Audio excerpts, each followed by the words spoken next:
Whenever I make a video or I talk about something related to Nintendo news, like, it isn't always the most positive, amazing thing, but I try to at least be optimistic about everything. I don't try to just leave the video on a very negative, sour note. But I'll be frank, when it comes to Persona 5 Scramble, it isn't necessarily the most exciting thing in the world for me. Now, it's not to say that Persona 5 Scramble is a bad-looking game. It looks like it's going to be a fun little spin-off, but that's the thing. It's a spin-off.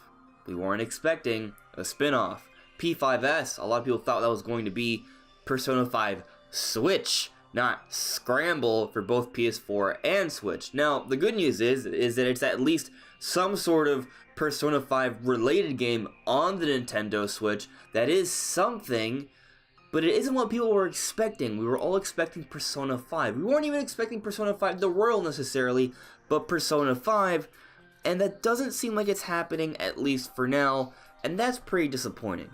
Because that's the mainline game. That's what we wanted. Let's be real here. That's what we wanted. Now again, that does not mean that Persona 5 Scramble isn't going to be fun, but it's a Warriors game. It's basically more along the lines of a simplistic hack and slash, but that doesn't mean it isn't good. I'm a big time Zelda fan, and I think Hyrule Warriors is cool. I like Fire Emblem. Fire Emblem Warriors is cool. I didn't buy them, but I think they're cool. I've played them. They're fun, but they're not necessarily for me. I would have preferred the actual mainline RPG series, and that's not coming to the Nintendo Switch at this point. So basically, this bit of news is a bit confusing for me for a few different reasons. One, what does it say about the Best Buy leak? So the Best Buy leak, a couple weeks ago, there was a retail listing that came from the Best Buy servers websites that showed Metroid Prime Trilogy, A Link to the Past, and Persona 5. Now, I think it was pretty obvious that those were placeholder names, but the idea was that whoever put those listings in had some information suggesting that a game along those lines was in the works and coming out really soon. For example, I would assume Metroid Prime Trilogy on the Best Buy listing would just be Metroid Prime Trilogy HD. And then for Persona 5, it said Persona 5 Nintendo Switch. I thought it was going to be for Persona 5S. And it was. Except Persona 5S, the S doesn't stand for Switch, it stands for Scramble, a spin-off title for both PS4 and Nintendo Switch. So then, the question is, that Persona 5 listing from Best Buy, was that related to this game? Was it related to something else? Or was it just wrong? I think it's probably definitely one of those three options, but if I'm gonna guess, I'm just gonna assume that the Best Buy listing was suggesting Persona 5 Scramble. Not Persona 5, the mainline RPG, not the Royal, Persona 5 Scramble. That's what I think the Best Buy listing was for. As we've seen in the past, these listings usually come not too long before an actual announcement, and I guess this Persona 5 listing was for the Persona 5 Scramble announcement. But then what about this Link to the Past listing and the Metroid Prime Trilogy listing? I don't know. We all thought we would get a Nintendo Direct in April. It didn't happen.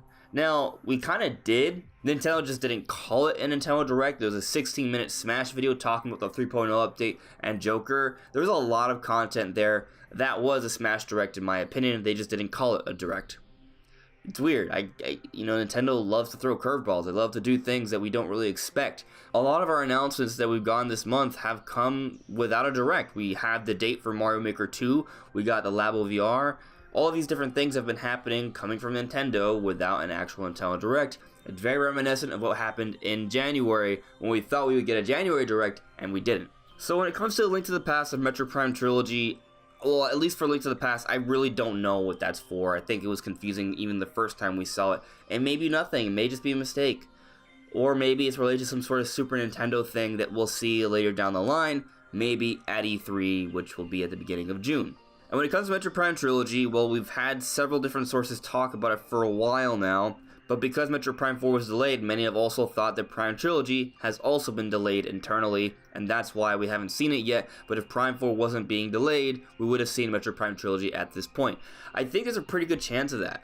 A lot of leakers and insiders have suggested that the game was supposed to be shown off and come out in the first half of 2019, and this is the last part of April, and there's still no announcement.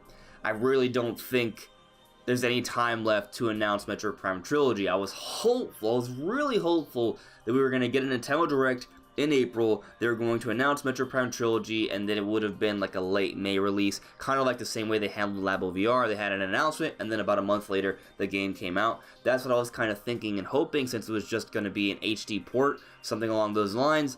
But at this point, I feel like it's even too late for that. So if Metroid Prime Trilogy is even going to come out this year, I think it's going to be revealed at Nintendo's E3, and maybe it'll come out sometime this year. But I also have to stress that this year is looking kind of stacked. It's very top-heavy. We get Link's Awakening, Animal Crossing, Luigi's Mansion 3, Fire Emblem, Daemon X Machina, Astral Chain, Mario Maker 2. There's a lot. Oh, and Pokemon Sword and Shield, and then Dragon Quest XI's, and there's a lot of published Nintendo games coming out. It's a very top-heavy year. Very, very top-heavy. So throwing Metroid Prime Trilogy in there, I don't know. I don't know. I wish I could say for sure that, yeah, I think Prime Trilogy is coming out this year, but with there not being a Nintendo Direct, and I don't know. I'm hopeful it'll be announced at E3, but it may be that they're gonna wait until Metroid Prime 4, or at least it's closer to the Metroid Prime 4 release.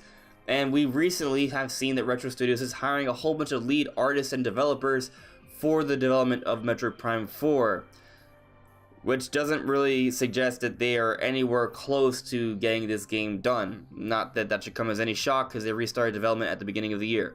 So hopefully, and this is not a prediction, Metroid Prime Trilogy will be at E3, and we'll get to see it, because us Metroid fans, we need something. Nintendo should throw us a bone, I think, but, you know, there's so many games coming out this year, it may not be necessary. But there's another thing I want to talk about here, and that's the DLC for Super Smash Bros. Ultimate. So the thinking has been that we're going to get some sort of third-party game for each of these third-party characters that are coming out for Super Smash Bros. Ultimate. Here's the thing. Technically, we only know about one, and that's Joker, and we didn't even get Persona 5. We're getting a spin-off title coming for both PS4 and Switch. That's it. There's no Persona 5 coming. Maybe it comes later down the road, but it doesn't really seem like it at this point. We just got the whole big Persona 5 month, and nothing for Switch besides the spin-off was announced. I think it's really weird. When they first announced Joker for Smash Ultimate at the Game Awards, I was like, oh man, this is a cool looking series. I've heard about it, maybe I'll give it a try. Oh, I have it on my PS4. Maybe I should just buy it now instead of waiting for the Switch version. But I decided to wait for the Switch version. And it doesn't look like there's going to be a Switch version, but there will be Persona 5 The Royal, which is an enhanced version of the previous game, I guess. So I guess I'll get that, still for $60. Alright, fine. But that's just more money going towards Sony, PlayStation. That is weird. Why? There's no Persona 5, I don't get it. My point is that I guess we probably shouldn't look too deep into this sort of third-party character to third-party release on Nintendo Switch. Yes, we still technically got Persona 5 Scramble, but I don't think Persona 5 Scramble is really that big of a deal. So maybe there will be some sort of representation with a third-party game for each third-party character that comes in Smash Ultimate, but it isn't necessarily the main game that that character is from. It might be something smaller, like a spin-off, like Persona 5 Scramble. And while I may sound really negative right now, I want to point out that this suggests to us that we really don't know what Nintendo's going to do. We really don't know how the Smash DLC is going to play out. And I think that's a good thing. We're going to be surprised, I think. We're not going to see everything coming. And that could lead to some very exciting news. But we'll have to wait and see. It looks like we're not going to get any major announcements until E3, although I am hopeful that maybe Nintendo will at least announce the Switch Mini right before E3, maybe. And maybe we'll see some Pokemon news before E3 as well. But we'll see how things turn out. Those are my kind of just, quick reactive thoughts to the whole Persona 5 Scramble situation. Let me know what you guys think in the comments below. This is AndresRestart. Thank you so much for listening and watching, guys, and I'll see you all really soon. Bye.